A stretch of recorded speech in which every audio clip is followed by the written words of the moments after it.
Mheshimiwa Spika, nimekuja hapa kwa ajili ya kutimiza lengo lilioko la kikatiba na hasa la kuruhusu kuanza kwa mchakato wa uchaguzi wa rais, wa bunge, madiwani utakaofanyika mwezi Oktoba 2020. Nyote mnafahamu uchaguzi ni zoezi muhimu katika kukuza demokrasia katika nchi yoyote. Mbali na kuwapa wananchi fursa ya kuwachagua viongozi wanaowataka, inatoa pia nafasi kwa viongozi kujua endapo bado wanaaminiwa na wananchi.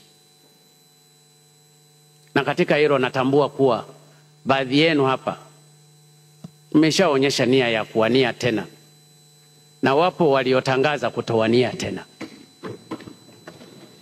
Nawatakia maisha mema wale waliotangaza kustaafu, na ninawatakia kila laheri wale wanaowania tena. Ninaamini wengi wenu, hasa wale wenye kuvaa nguo za kijani, watarejea.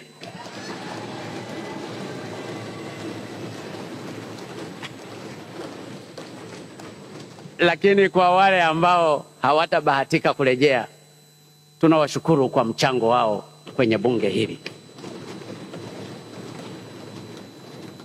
Mheshimiwa Spika, kwa upande wa serikali kuhusu uchaguzi, tumejipanga kuhakikisha uchaguzi wa mwaka huu kama ulivyokuwa chaguzi zilizopita unakuwa huru na haki.